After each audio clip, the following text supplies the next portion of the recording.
Hello everyone, how are you? I hope you all are fine. आज हम लोग National Institute of Open Schooling का secondary course science and technology book 1 module 4 energy का lesson number 18 sound and communication आज start करने वाले हैं, जो फिजिक्स का चैप्टर है। तो चलिए शुरू करते हैं। Hello dear students, today we are going to study chapter 18 and the chapter topic name is sound and communication. So let's start. In our daily life, we have conversation amongst ourselves. We hear the chirping of the birds or horn of the vehicles or mewing of the cat. They are of so many types, so many tones and so many levels of loudness. In fact, usually we can recognize a person by just his or her voice. हमारे daily life में हम लोग के बीच में बहुत सारे conversation होते हैं। हम लोग चिड़ियों के चहचहाट को सुनते हैं, गाड़ियों के हॉर्न को सुनते हैं और साथ में बिल्ली की भी आवाज को सुनते हैं। ये बहुत अलग अलग टाइप्स के होते हैं, बहुत अलग टर्न्स के होते हैं और साथ में इनका जो लाउडनेस का लेवल्स होता है वो भी अलग होता है। इनफैक्ट हम लोग किसी भी पर्सन को उसके वॉइस से ही उसे रिकॉग्नाइज कर लेते हैं। We communicate in many ways. Even an infant communicates and does it just with sound, expressions, and without words. Adults communicate by talking or writing to each other. Most often, it is our voice that enables us to communicate, whether directly or through phone. Even an illiterate person can speak. While talking directly is the most used form of communication, technology has enabled us to use many other ways like telephone, radio, television, text messages like paging and SMS and internet. The direct communication and use of telephone, satellite, etc. differ in the waves used for sending sound. All make use of waves, but we use sound waves, which are mechanical waves, in talking, while electromagnetic radio waves in sending voice through the radio set or telephone. हम लोग अलग अलग तरीके से एक दूसरे से communicate करते हैं। इवन एक जो छोटा सा बच्चा होता है वो भी कम्युनिकेट कर लेता है साउंड के साथ और अपने एक्सप्रेशन से, बिना किसी शब्दों के इस्तेमाल से। एडल्ट्स भी कम्युनिकेट करते हैं एक दूसरे से बात करके या फिर एक दूसरे को लिख करके। हम लोग अपने वॉइस को ज़्यादा यूज़ करते हैं और वॉइस हमें इनेबल करता है एक दूसरे से कम्युनिकेट करने में। हम लोग या तो डायरेक्टली किसी से कम्युनिकेट करते हैं या फिर through the help of phone communicate करते हैं। इवन एक जो पढ़ा लिखा इंसान नहीं है, वो इलिटरेट है, वो भी बोल लेता है। हम लोग डायरेक्टली बात करते हैं या फिर हम कम्युनिकेशन करने के लिए या फिर हम लोग कुछ टेक्नोलॉजी का यूज करते हैं जो कि हम लोग को इनेबल कर दिया कि हम लोग दूसरों से बात कर सके through the help of telephone, radio, television, text message like paging and SMS and internet.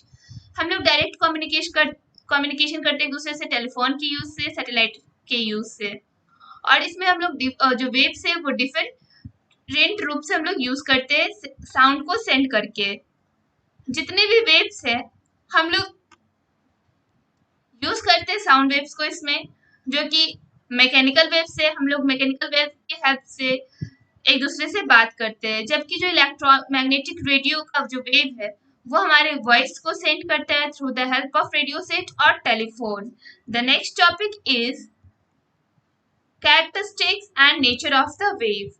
Wave के कैरेक्टरिस्टिक और उसके नेचर। Sound is a result of vibration. The vibration is produced by a source, travels in the medium as a wave and is ultimately sensed through the eardrum. Let's try to understand it better by an activity. We can do a simple experiment to show the association between vibration and sound. Sound vibration के result में produce होता है, vibration किसी source से produce होता है और ये एक मीडियम के थ्रू ट्रैवल करता है। हम लोग इसे अल्टीमेटली सेंस करते हैं अपने ईयर ड्रम की हेल्प से। हम लोग इसे समझने के लिए एक एक्टिविटी को परफॉर्म करेंगे, एक सिंपल एक्सपेरिमेंट, जैसे हम लोग शो करेंगे कि जो वाइब्रेशन है उसका एसोसिएशन साउंड के साथ है। So let's perform activity 18.1। Take an aluminium wire about 30 cm in length or simply a metallic hanger such as of aluminium, then bend it so as to shape it like a bow. Take a rubber band or an elastic string of sufficient length. You may also use a twig, a small piece of a tree branch. Tie a thread or an elastic string, such as a rubber band, to the ends of the bow such that the string remains under tension. Ask your friend to record that. आपको एक aluminium wire जिसका length 30 centimetre होना चाहिए वो एक लेना है, एक मेटालिक हैंगर लेना है, और जो एल्यूमिनियम है उसे सिंपली बेंड करना है एक बो के शेप में, एक धनुष के शेप में। एक रबर बैंड ले लीजिए, उसके साथ आप उसे इलास्टिक स्ट्रिंग के साथ सफिशिएंट लेंथ का उसमें टाई कर दीजिए। आप उसकी जगह पे एक ट्विग का भी यूज कर सकते हैं या फिर एक ट्री ब्रांच का भी यूज कर सकते हैं। आप धागे को इलास्टिक स्ट्रिंग के हेल्प से एक रबर बैंड में इस तरह से टाई कीजिए कि जो आपका बो है वो एक टेंशन के अंदर में, टेंशन फोर्स के अंदर में रिमेन स्टैंड रहे। अब अपने फ्रेंड को इस चीज को ऑब्जर्व करने के लिए बोलिए। If you pluck the string you can hear some sound, you may have to adjust the curve of the bow to be able to hear the sound. You would notice that the sound vanishes if you hold the string after plucking. If you look carefully, you can realize that the sound comes only as long as the string vibrates. अब आपको इस string को plug करना होगा तो आप कुछ sound को सुनोगे, या फिर आप इसके बो के कर्व को एडजस्ट भी कर सकते हैं जिससे आप साउंड को सुनने में सक्षम हो सके। आप लोग नोटिस करेंगे कि जो साउंड है वो वैनिश हो गया, गायब हो गया जब आपने उसके स्ट्रिंग को टाइटली होल्ड कर दिया। अगर आप ध्यान पूर्वक देखें तो आपको रियलाइज होगा कि जो साउंड है वो सिर्फ जितना देर स्ट्रिंग वाइब्रेट करेगा उतना ही देर तक प्रोड्यूस होता है। जैसे ही साउंड वाइब्रेट करना स्ट्रिंग हमारा बंद कर दे तो साउंड जो है वो उसका प्रोडक्शन बंद हो जाएगा। You can check the vibration.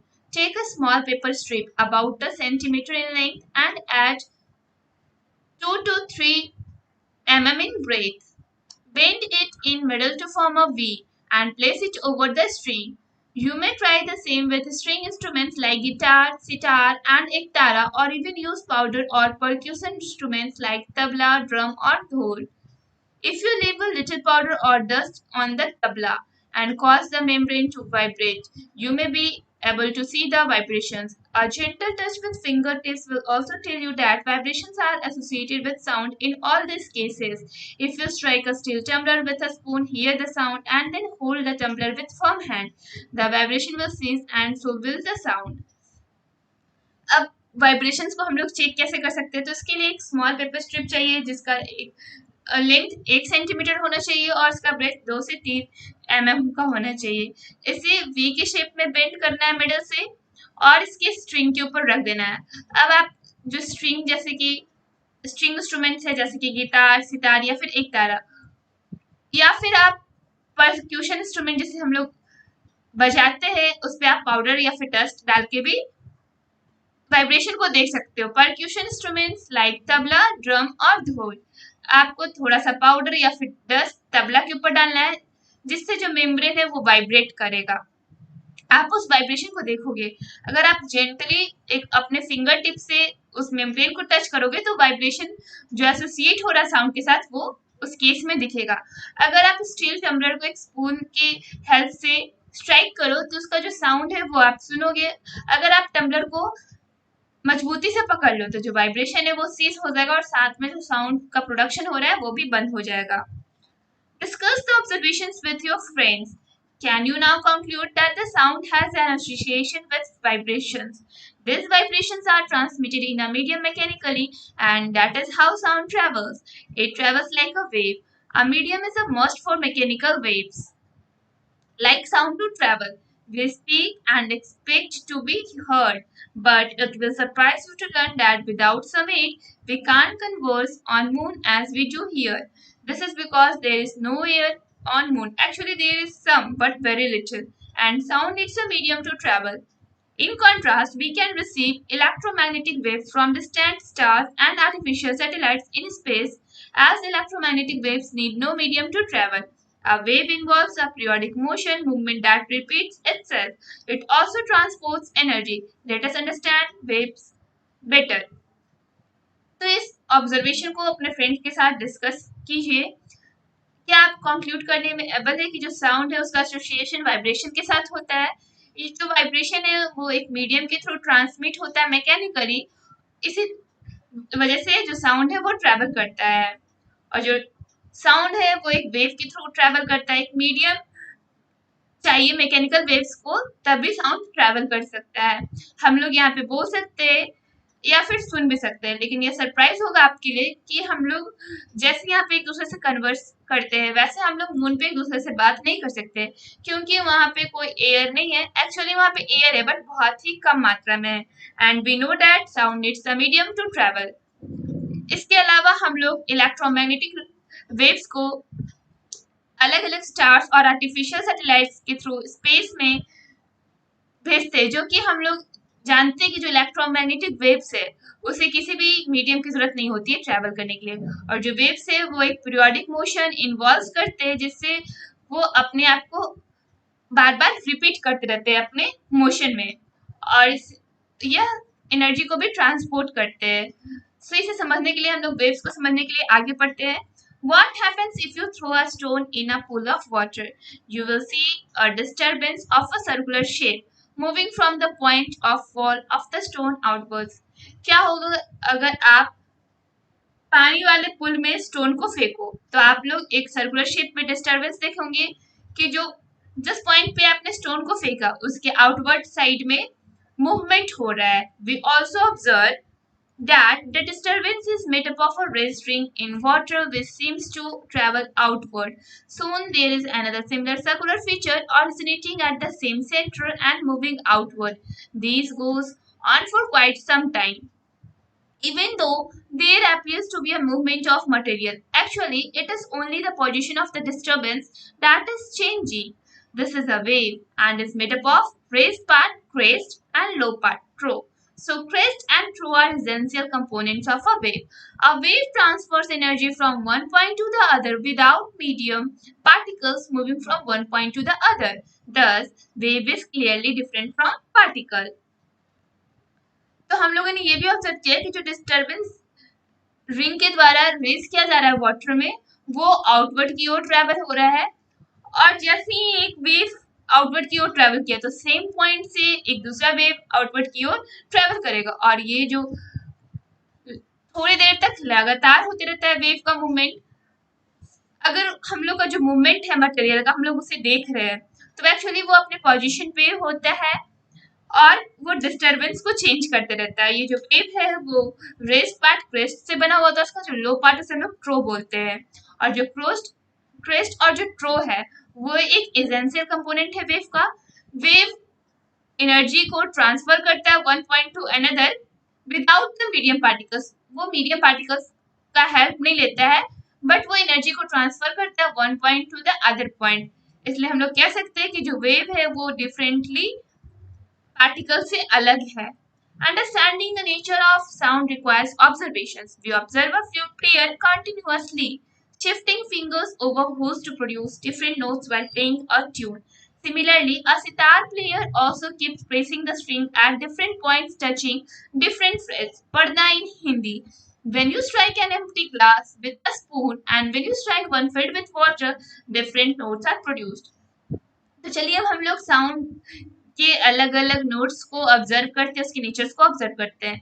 हम लोगों ने ऑब्जर्व किया है कि जब एक बांसुरी वादक बांसुरी बजाते हैं तो वो अपने उंगली को लगातार डिफरेंट होल पे शिफ्ट करते रहते हैं, जिससे अलग अलग नोट्स के ट्यून प्रोड्यूस होते हैं। सिमिलरली अगर एक जो सितार प्लेयर सितार बजा रहा है तो वो लगातार प्रेस करते रहते हैं उसके स्ट्रिंग को डिफरेंट पॉइंट्स पे, जिसे हम लोग पर्दा बोलते हैं। जब आप एक एम्प्टी ग्लास को एक स्पून से स्ट्राइक करेंगे तो उसमें डिफरेंट नोट का प्रोडक्शन होगा, और जब आप उसमें भरे हुए ग्लास का जब आप यूज करेंगे तो उसमें भी डिफरेंट नोट्स का प्रोडक्शन होगा।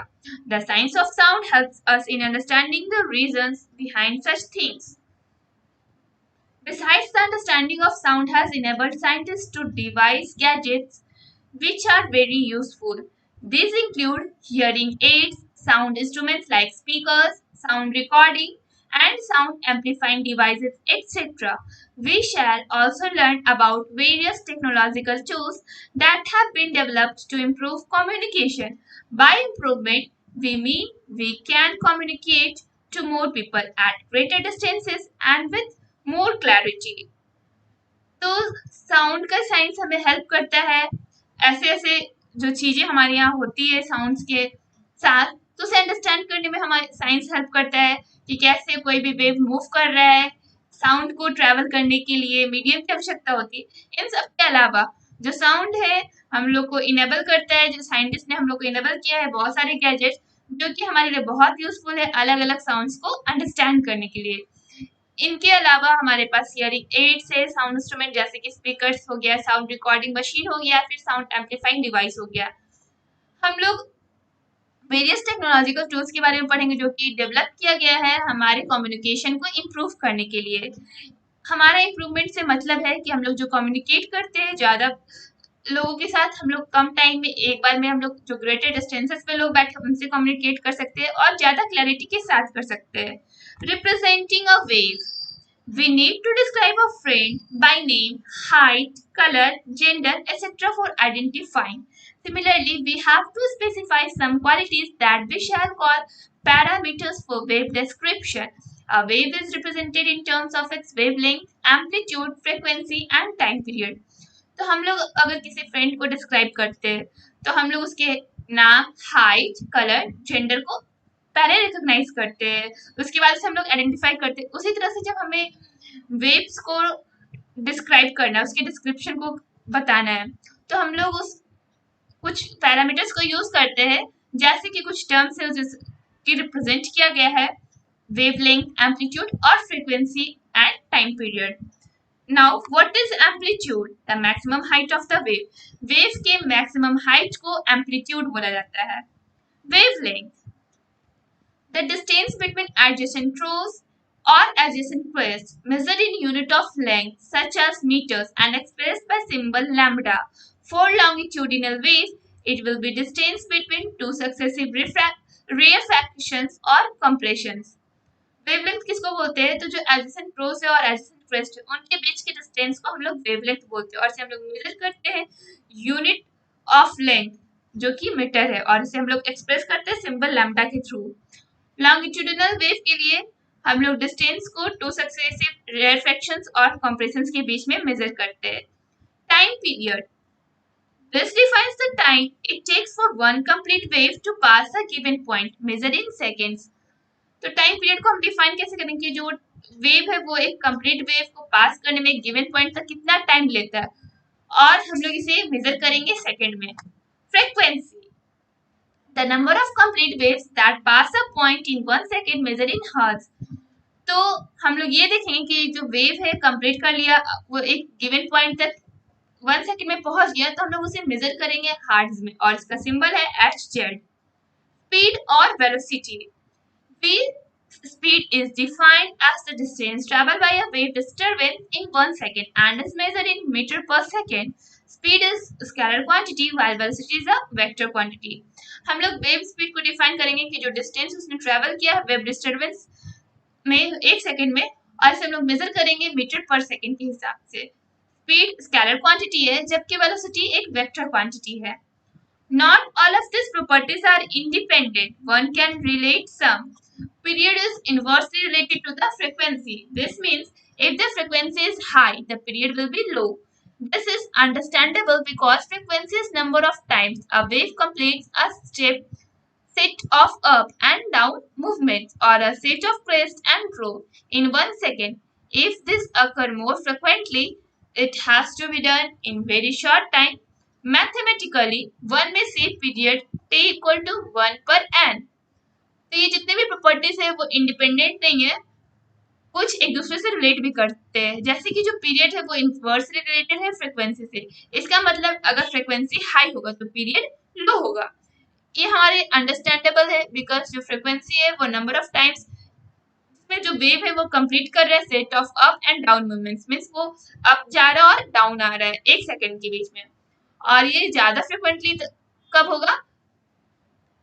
शॉर्ट पीरियड ऑफ टाइम में। हम लोग मैथमेटिकली से शो कर सकते हैं t equal to 1 by n, where n is frequency. We just said that wavelength is equal to the distance between two successive crests or troughs. In 1 second, this distance is covered a number of times given by frequency. So velocity equal to frequency into wavelength, v equal to n into lambda. तो जो यहाँ पे N है वो frequency है उस wavelength का। हम लोग कह सकते हैं कि जो वेवलेंथ है वो इक्वल है डिस्टेंस जो कि वो टू सक्सेसिव क्रस्ट और प्रोब के बीच में ट्रेवल करता है। 1 सेकेंड में ये जो डिस्टेंस कवरता है number of times given by frequency. हम लोग velocity equal to frequency into wavelength, और वेलोसिटी को हम लोग रिप्रेजेंट करते हैं कैपिटल वी से, एंड फ्रीक्वेंसी एंड हमारा, और वेवलेंथ को हम लोग लैम्डा से रिप्रेजेंट करते हैं। The waves that produce a sense of sound for living beings are called sound waves or audible waves. Only those waves that have frequencies lying in the range of 16 Hz to 20,000 Hz are audible to human beings. However, this range is an average and will slightly vary from individual to individual. Sound waves with frequencies below 216 Hz are called infrasonic waves, and above 20 kHz are ultrasonic waves. Animals like bats are able to produce and sense waves beyond the range of human audibility and use it for seeing in the dark. वैसा wave जो कि produce होता है हमारे किसी भी living beings को sense of sound देता है, वो तो उसे हम लोग साउंड वेव्स या फिर ऑडिबल वेव्स कहते हैं। और ऐसे वेव्स जिसकी फ्रीक्वेंसीज 16 हर्ट्ज से 20,000 हर्ट्ज के बीच में होते हैं उसे हम लोग बोलते हैं कि वो ह्यूमंस के लिए ऑडिबल है। इस रेंज के अलावा कुछ एवरेज होते हैं और कुछ स्लाइटली होते हैं जो एक इंडिविजुअल अलग होते हैं। साउंड वेव्स जिसके फ्रीक्वेंसी 16 हर्ट्ज से बिलो हो उसे हम लोग इंफ्रासोनिक वेव्स बोलते हैं, और जिसका फ्रीक्वेंसी 20 किलो हर्ट्ज से अब उसे हम लोग अल्ट्रासोनिक वेव्स बोलते हैं। कुछ एनिमल्स जैसे कि बैट्स वो एबल होते हैं प्रोड्यूस करने में एक अलग सेंस ऑफ वेव्स जो कि ह्यूमन ऑडिबिलिटी रेंज के बियॉन्ड में है, एंड वो इसे यूज करते हैं डार्क में देखने के लिए। Next topic is movement of sound in air. Sound waves travel in fluids and solid as longitudinal waves. A longitudinal wave is a wave in which vibration or the displacement takes place in the direction of the propagation of the wave. Sound moves due to difference in pressure. If a sound is produced in air, it compresses the adjacent molecules. Due to the compression, the air pressure increases. This causes these compressed molecules to move in the direction of the pressure, that is the direction of the wave. But displacement of the molecules causes fall in pressure in the place they left. If the wave is continuing, then another rush of molecules comes in, fills the empty or rarefied space. This process is repeated and the disturbance propagates. Thus, a chain of compressions and rarefactions is generated due to sound. They travel and transport energy. If there is no medium, then produced sound will not be able to push any medium molecules and sound will not move. That is the reason why we can't hear on moon. There is no air in moon's atmosphere and sound can't travel. Sound waves travel करता है floods में या फिर solids में as a longitudinal wave. एक longitudinal wave एक ऐसा wave है जिसमें जो वाइब्रेशन होता है या फिर जो डिस्प्लेसमेंट टेक्स प्लेस होता है वो वेव के प्रोपगेशन डायरेक्शन में होता है। जो साउंड मूव्स करता है वो डिफरेंस प्रेशर के कारण करता है। अगर साउंड का प्रोडक्शन एयर में हो रहा है तो वो कंप्रेस करेगा अपने एडजेसेंट मॉलिक्यूल्स को। कंप्रेशन के कारण एयर का प्रेशर इंक्रीज होगा और इसके कारण जो कंप्रेस्ड मॉलिक्यूल्स है वो मूव करेगा डायरेक्शन ऑफ द प्रेशर। जिस डायरेक्शन में प्रेशर जा रहा है उस डायरेक्शन में ये मूव करेगा वेव।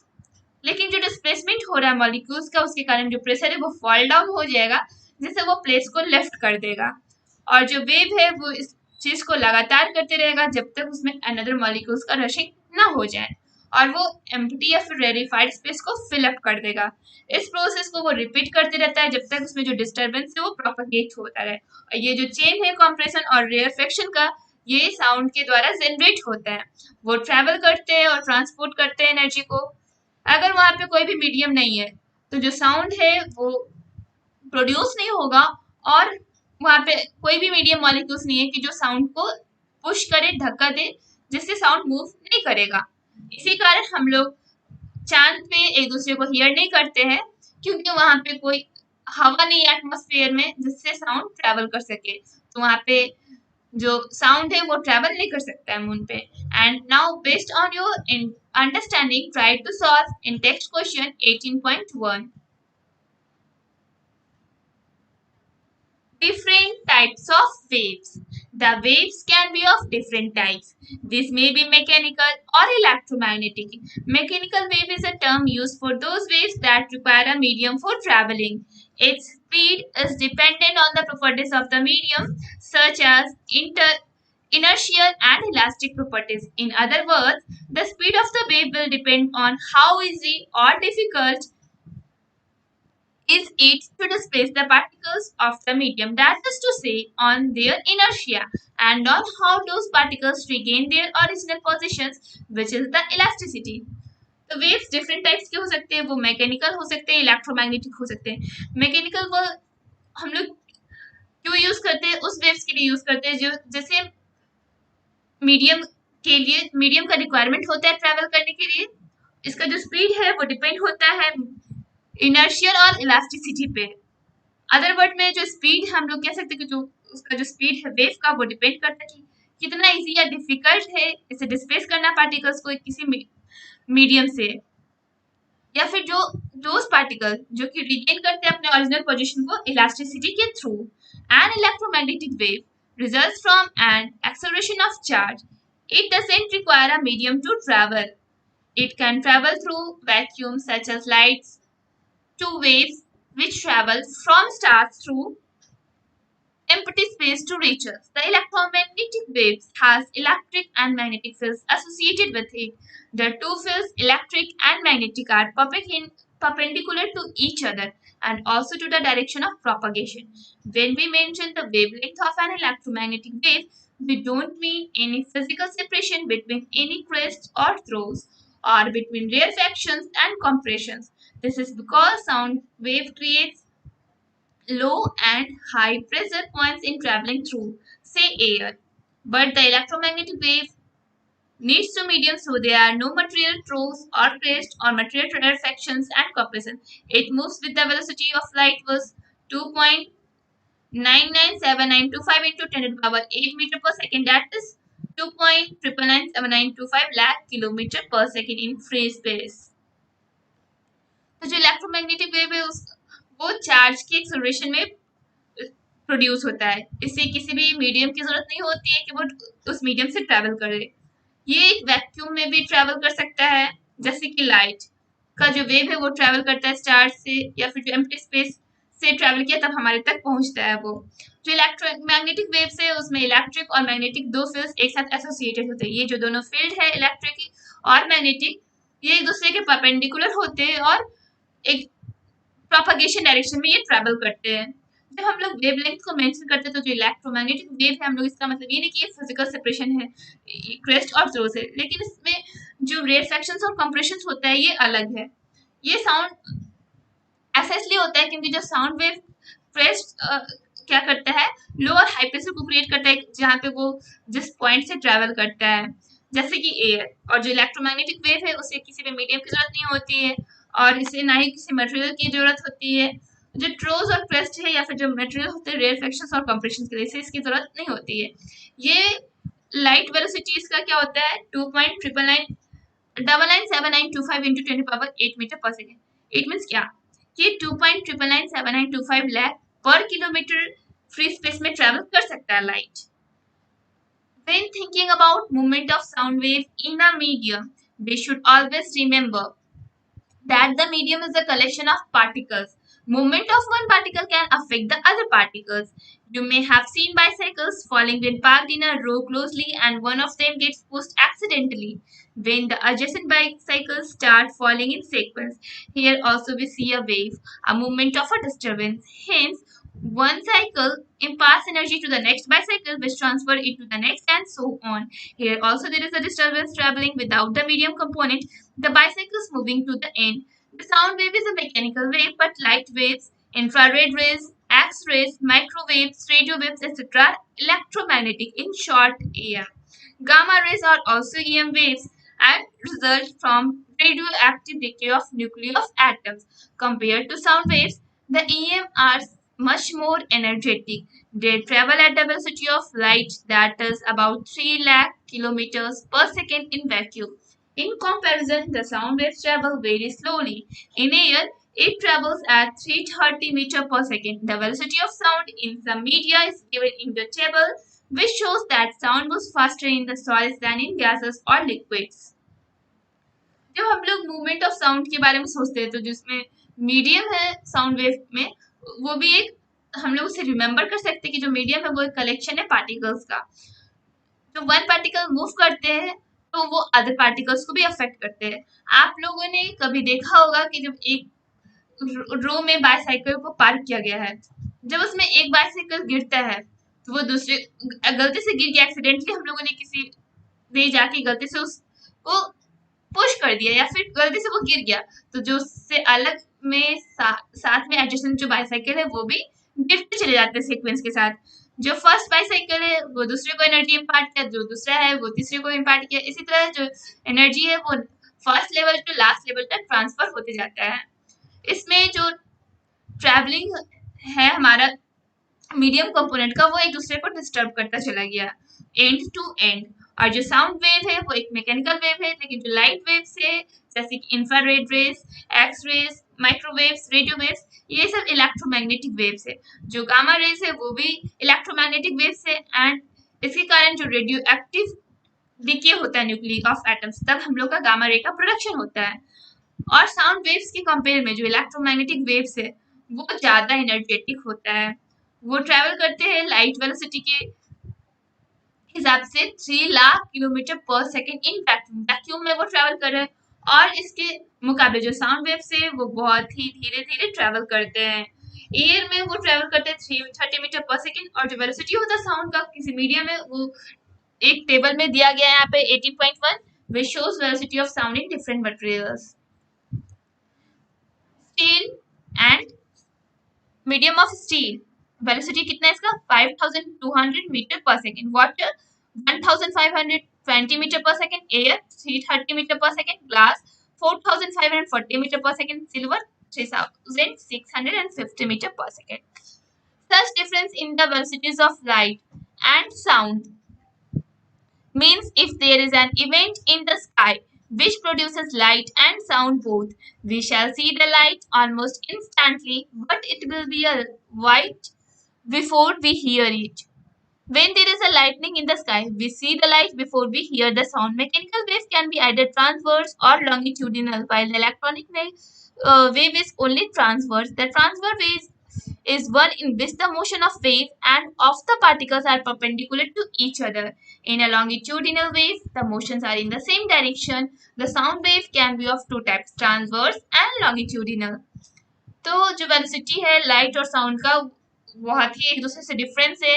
इसका मतलब क्या है कि जो स्काई में जब हम लोग लाइट का प्रोडक्शन होता है, साउंड का प्रोडक्शन होता है, तो हम लोग लाइट को देखते हैं इंस्टेंटली, लेकिन जो उसका साउंड है उसे हम लोग थोड़ा देर के बाद सुनते हैं। जब स्काई में लाइटनिंग होता है तो हम लोग साउंड से पहले लाइट को देखते हैं। जो मैकेनिकल वेव है वो या तो ट्रांसवर्स हो सकता है या फिर लॉन्गिट्यूडिनल हो सकता है, जबकि जो इलेक्ट्रोमैग्नेटिक वेव है वो ट्रांसवर्स हो सकता है। Transverse wave motion of wave का वो फॉर्म है जिसमें जो पार्टिकल्स है वो एक दूसरे के परपेंडिकुलर होते हैं। लॉन्गिट्यूडिनल वेव मोशंस का में सेम डायरेक्शन में वो मोशंस करते हैं। जो साउंड वेव है वो टू टाइप्स के हो सकते हैं, transverse sound wave and longitudinal sound wave. We can try to visualize transverse wave by tying one end of a rope to a hook or peg in a vertical wall or to a door handle and holding the other end such that the rope remains loose.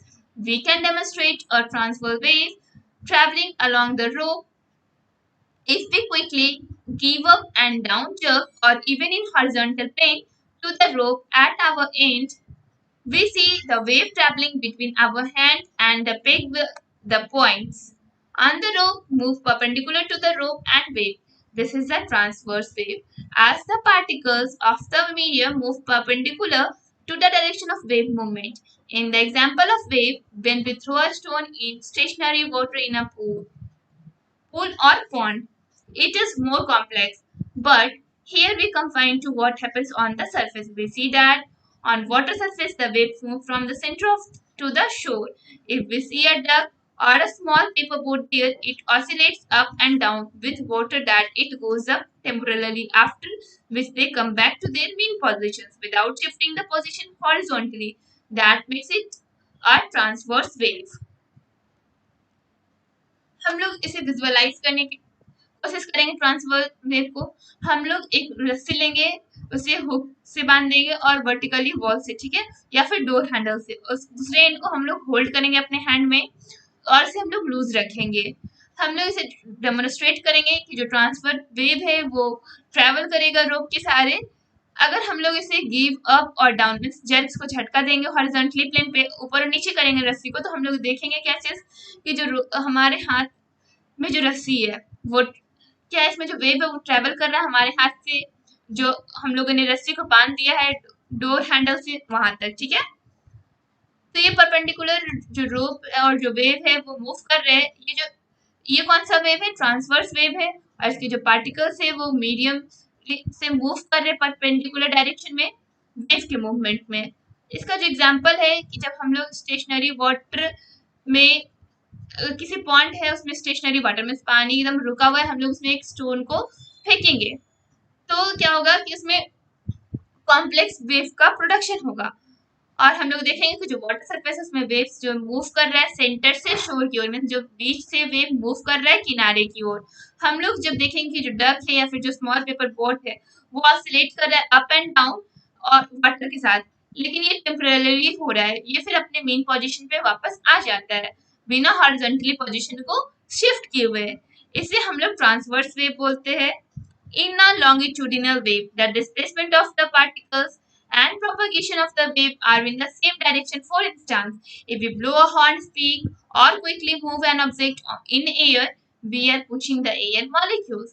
These molecules in turn push the adjacent molecules, which impart their energy to the next ones. After losing energy in the interaction, the molecule is back to its original mean position. This results in formation of compressions and rarefactions. So, it's the compression or rarefaction which is traveling and not the molecules. Just like the distance between two successive crests or trough is a measure of wavelength for transverse waves. The distance between two successive compressions or rarefaction system wavelength of the longitudinal wave. तो longitudinal wave में जो displacement होता है particles और propagation का wave का वो same direction में होता है। इसके लिए अगर हम लोग हॉर्न को ब्लो करते हैं या फिर हम लोग बोलते हैं या फिर क्विकली किसी भी ऑब्जेक्ट को एयर में मूव करते हैं तो हम लोग एयर मॉलिक्यूल्स को पुश करते हैं और ये जो मॉलिक्यूल्स है इसके बदले में जो एडजेसेंट मॉलिक्यूल्स है वो इम्पार्टली वो एनर्जी को दूसरे पार्टिकल्स तक उसे पुश करते हैं। जब एनर्जी अपना इंट्रैक्शन लूज करता है जो मॉलिक्यूल है वो अपने ओरिजिनल या मेन पोजीशन पे बैक हो जाता है। इसके रिजल्ट में जो कंप्रेशंस और रेयरफैक्शंस का फॉर्मेशन होता है। ये जो कंप्रेशन है या फिर जो रेयरफैक्शन है वो ट्रैवल करते हैं ना कि मॉलिक्यूल्स ट्रैवल करते हैं। और ये जो डिस्टेंस है टू सक्सेसिव क्रेस्ट और ट्रोस के बीच में हम लोग मेजर करते हैं इसका वेवलेंथ फॉर ट्रांसवर्स वेव्स, और जिसका डिस्टेंस है तो सक्सेसिव कंप्रेशंस और रेयरफैक्शन का हम लोग इसे टर्म करते हैं wavelength of the longitudinal wave. While transverse waves form only in fluids, air and liquid, the longitudinal waves can form in all the three media, one solid, liquid and gas. One way to visualize a longitudinal wave is to take a spring, fix it between two ends and then pull or press it on one end along the length. Compressions and rarefactions can be seen moving and rebounding along the axis of the spring. जबकि जो transverse waves है वो सिर्फ flux में ही air या फिर liquid में ही move कर सकते हैं, जबकि जो लॉन्गिट्यूडिनल वेव्स है वो तीनों मीडिया में ट्रैवल कर सकते हैं, चाहे वो सॉलिड हो, लिक्विड हो या गैस। एक तरीका इसे विजुअलाइज करने का लॉन्गिट्यूडिनल वेव का, एक स्प्रिंग ले लीजिए, उसे फिक्स कर दीजिए दोनों एंड और इसको पुल कीजिए या फिर प्रेस कीजिए एक एंड इसका लेंथ के अकॉर्डिंग। तो ये जो कंप्रेशन जो रेयरफैक्शंस होगा उसे हम लोग देख सकते हैं मूव करते हुए, उसका फिर वो रिबाउंड हो जाएगा एक्सिस पॉइंट पे। Now, based on your understanding, try to solve in text question 18.2. And table 18.2 shows ranges of wavelengths and frequencies of electromagnetic radiations. तो electromagnetic radiations का जो wavelength है और जो frequency है वो टेबल 18.2 में शो किया गया है। And figure 18.3 shows various radiations with wavelength and frequency. तो जो अलग अलग radiations हो रहा है और wavelength हो रहा है frequency वो फिगर नंबर 18.3 में शो किया गया है। वेल चैप्टर अभी कंप्लीट नहीं हुआ है, नेक्स्ट वीडियो में नेक्स्ट टॉपिक कवर अप होगा। अगर इस चैप्टर से किसी भी टॉपिक से प्रॉब्लम हो तो अपनी प्रॉब्लम को कमेंट बॉक्स में रखें, हम लोग उसे सॉल्व करने का कोशिश करेंगे, सारे इंटेक्स क्वेश्चन बनाने का कोशिश करें। Thank you, everyone.